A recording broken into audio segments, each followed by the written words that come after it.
Picture चालू करो बे। प्रधानमंत्री नरेंद्र मोदी ने राष्ट्र के नाम संबोधन दिया, आपने सुना? थोड़ा बहुत खाना बना रही थी खाना बना रही थी, थोड़ा बहुत सुनी थी। अच्छा ठीक है, उन्होंने सुबह को बोला, आपने देखा, अब शाम के टाइम उनको आपको बोलना हो कोई एक बात, तो आप क्या बोलेंगे? मोदी जी को यही बोलूंगी कि हिंदुओं का उत्थान जिस तरीके से कर रहे हैं, ऐसा तो सोचने का सवाल ही नहीं उठता था। अभी बांग्लादेश में अभी जो फाइट हो रही है और वो जल्दी से जल्द उसको जो है निपटारा किया जाए, क्योंकि हमें भी तकलीफ होता है। अगर बांग्लादेश की नारी जो है चीख रही है, बेटियां चिल्ला रही, तो हमें भी कष्ट होता लगता है कि हम निकल करके जाएं। और क्योंकि मैं सोशल हिंदुओं के लिए या मुसलमानों के लिए भी? देखिए सर, भारत में हम सिर्फ हिंदुओं के लिए बात नहीं कर सकते, क्योंकि ये पहले से ही जो है संप्रभुता वाला कंट्री है, तो हम ये तो क्योंकि वहाँ तो मुसलमानों के वहाँ तो प्रधानमंत्री का घर लूट लिया और न जाने कितने। बहुत शर्मनाक सी बात है ना कि अभी हम लोग पार्क में बैठे थे, यही बातें कर रहे थे कि अभी हम यहाँ पे जो है मुस्लिम जो है पॉपुलेशन बहुत कम है, आगे चल के कहीं हमारे लिए खतरा ना हो। बहुत मनुष्य लग रहे हो, मत करो, रहने दो, बहुत बुरे लग रहे हो। अच्छा, वो हिंदू खतरे में ना हो जाए। हाँ, ये चीज डर होता है कि भाई कम से कम बांग्लादेश वाली स्थिति है ना, क्योंकि हम अपने धर्म को नहीं छोड़ सकते, हमारी आत्मा कभी दूसरे धर्म पे। पहली बात तो ये कि बांग्लादेश कहाँ है, हिंदुस्तान कहाँ है, और जो लोग इस तरह की बात करते हैं कि बांग्लादेश की स्थिति हिंदुस्तान में ना हो जाए, वो मानसिक रूप से जाहिल है। तो इस तरह की बात ना की जाए तो ज्यादा ठीक है। आप बताइए, आप क्या करती है और आपकी कौन है ये? मेरी माँ है ये, और मैं जॉब करती हूँ बैंकिंग सेक्टर में। और तो बहुत अच्छा लगा अपने देश को तरक्की होते हैं, और मोदी जी को थर्ड टाइम पीएम बनते हुए, तो हमें तो ये गर्व है कि हमारे देश के प्रधानमंत्री मोदी जी ही हैं। और आगे भी हम लोग 2047 तक हम लोग जो ने सोचा है वो चीज़ पूरे हो, कंप्लीट हो, और हम लोग उसके लिए लगे हैं। युवा शक्ति को उन्होंने बहुत ज़्यादा प्रेरणा दी है।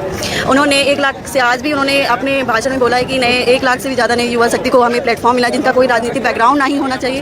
तो हमें ये चाहिए कि हम तो बोलने में अच्छा लगता है, उनके खुद की पार्टी में सब नेताओं के बेटा बेटी ही तो है, ज्यादातर नहीं है, और अभी चुनाव होगा तो नहीं। इसलिए तो परिवारवाद को उन्होंने बोला है कि हम परिवारवाद से कोई भी बैकग्राउंड नहीं होना चाहिए, जो भी अगर ये पॉलिटिक्स में आना चाहते हैं तो युवा शक्ति वो बिना किसी राजनीति। बात तो बहुत अच्छी है, तो राहुल गांधी भी बहुत दिन से कर रहे हैं।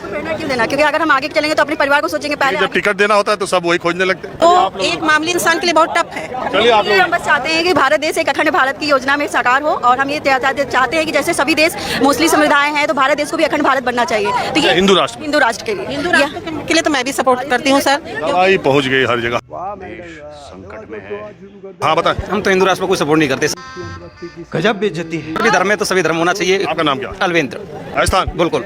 ये देखिए, 2 बहनें माताएं। हिंदू राष्ट्र को हम नहीं सपोर्ट करते, हिंदू राष्ट्र को। हम हिंदू हैं खुद से, लेकिन हम सपोर्ट नहीं करते हिंदू राष्ट्र को, क्यों सभी धर्म को इक्वल चलना चाहिए, जैसा है वैसा होना चाहिए। और एजुकेशन शाबाश बेटा। ये कोई रैली नहीं, कोई भाषण नहीं, कम से कम एजुकेशन को बढ़ावा देना चाहिए। 18% जीएसटी लगा रखी है, उसको तो लगाना नहीं चाहिए, कम से कम इसको फ्री कर दे। सरकारी स्कूलों में फ्री शिक्षा दे रहे हैं, तो 18% जीएसटी क्यों ले रहे हैं? अरे बाप रे, ये तो धोती खोल रहा है। कह रहे लोग तो कह रहे हैं कि प्रचार ज्यादा करते हैं। प्रचार तो मोदी ज्यादा करते हैं। हाँ, करोड़ों रुपए निकाल दो, देख लो उनके प्रचार में खत्म है। आप सर्च कर लो गूगल पे, करोड़ों रुपए प्रचार में ही लगे हुए हैं, उनके पोस्टर वगैरह। और जो सोशल मीडिया, जो यूनिवर्सिटी है ना, व्हाट्सएप यूनिवर्सिटी, वो तो अलग ही है उनकी। कैसी अपमानजनक बातें कर रहा है ये। आप जानते हो इसी को। आपने व्हाट्सएप यूनिवर्सिटी से पढ़ा है? नहीं लग रहा है आपने व्हाट्सएप यूनिवर्सिटी से। नहीं, हमें नहीं पढ़ा। हिंदू राष्ट्र की बात कर रहे हैं, मुझे लगता है आप, मुझे लगता है ईश्वर कर दो कैमरा। आप कोई बात नहीं, आपस में भैया इतना मुश्किल